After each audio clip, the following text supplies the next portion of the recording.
there's higher order goals, and you need the higher order goals because they integrate you. And so here's a good vision that's a high order vision. And I think it's the vision that our whole culture is founded on. I should be the person who genuinely confronts the problems and challenges that confront me in my life. And so you say to yourself, I'm going to do what I can to develop the courage to confront the problems in my life voluntarily. That's who I want to be. Well, I can't do that without telling the truth. I have to be willing to see what's in front of me, and I have to be willing to admit to myself what I think and feel, and I have to be willing to communicate that. And then maybe underneath that, it's like, well, could I become college president? Could I be successful in my business? Could I be successful in my marriage? It's like, that's all well and good, and those are more concretized goals. But the highest order goal has to be something like an approach rather than a final state. It's very important to know that positive emotion is experienced in relationship to a valued goal. I want to be the guy who listens to my kids. I want to be the guy who pays attention to my friends. And I want to be the guy who speaks my mind carefully and judiciously. Okay, so you're never gonna finalize that, right? Because you're doing that all the time.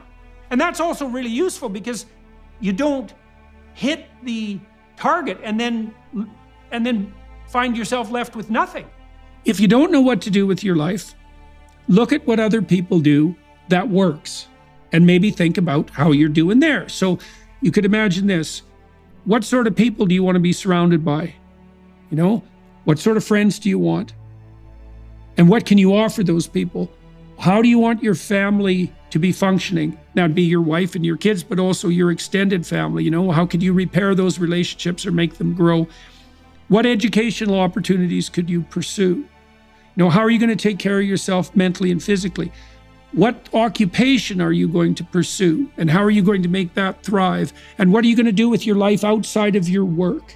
One of the things that one of my favorite thinkers, psychoanalyst Carl Jung, pointed out, was very, very helpful to me to understand, was that he said the precursor to the redeemer is the fool. And what he meant by that was that if you're going to master something, the first thing you have to do is admit to yourself that you're not a master of it already, because then you wouldn't have to do anything. So you have to allow yourself to be the fool. If you have a memory that's older than about 18 months and it haunts you, and when it comes up involuntarily, it produces a stress reaction, what that means is that as far as your nervous system is concerned, and so as far as your body's concerned, that danger hasn't gone away. And what's happening is an unconscious alarm system that's looking for pitfalls and holes is warning you that the map that you're using is incomplete in a manner that might enable you to fall into the same hole.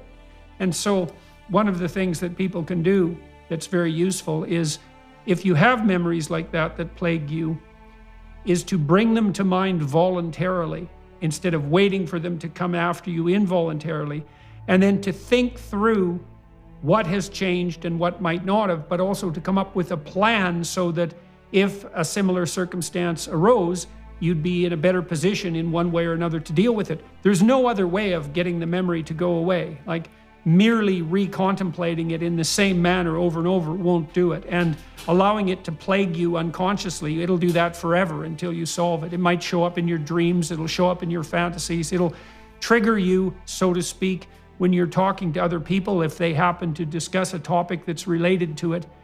And it's because that the narrative is one of failure and defeat. The event was one of failure and defeat, and if there isn't a map to allow you to transcend that, that's functional, then the part of your brain that is concerned with identifying danger is never going to let you go. If something is making you anxious and afraid and miserable, it's very useful to write out all the reasons it's making you anxious and miserable, and to ask yourself, what is it you're afraid of? And then to develop a differentiated plan for dealing with those. One of the things that's been extraordinarily well documented among psychologists and we'll stick with psychologists who deal with anxiety is that the universal pathway to overcoming anxiety is to voluntarily face what you're afraid of in graduated doses. It has to be voluntary, can't be accidental. You have to, and that's partly a mindset issue. And you know, that mindset goes very, very deep. It's not just something that you think. When you decide that you're going to confront something voluntarily, you probably change yourself all the way down past the cellular level. You change the way that genes code for proteins. You change the way your cells operate. You change the way the neurons communicate. Like everything about you changes. You don't become less afraid exactly. You become braver and braver and braver. Okay, imagine yourself 5 years in the future. Okay, now here's the deal and here are the conditions. The condition is you have to imagine yourself as if you were trying to take care of yourself like you were someone you cared for. So you could imagine someone you care for, like your wife maybe, and you could think, okay, if I cared for myself like I cared for someone I loved, what would I want for myself 5 years from the road? What sort of person would I want to be? What sort of challenges would I be facing? What would I have around me? How would I like my life to be? But more importantly, what sort of character would I like to be?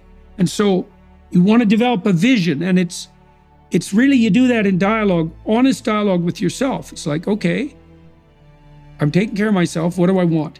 In a healthy society, as you're pointing out, is that we have people around us to whom we can express our concerns, and then they react, and then you react to that. And that's thought. And the fact that we would even ask people to do that alone is an indication, as you pointed out, of how isolated and lonesome people have become.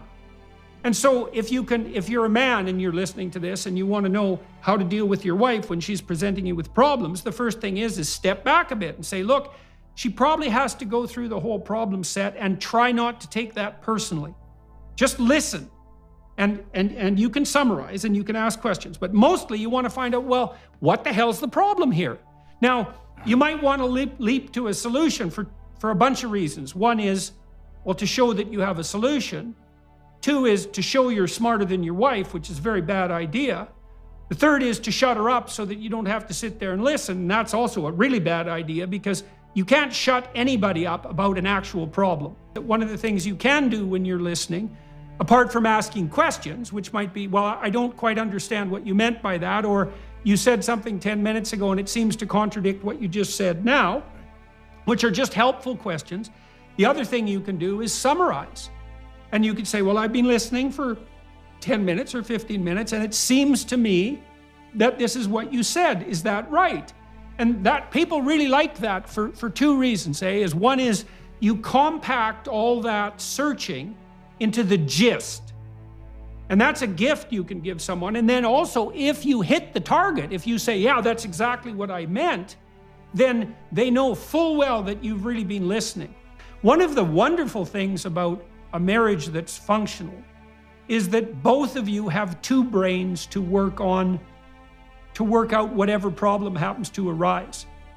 And part of the reason that marriage is difficult is because life is difficult. And you have to jointly confront the actual problems of life, which is what makes marriage different than dating. It's very useful to have two brains because each person is quite different, and the probability that the person you're communicating with will have a different take on both the problem and the solution is extremely high.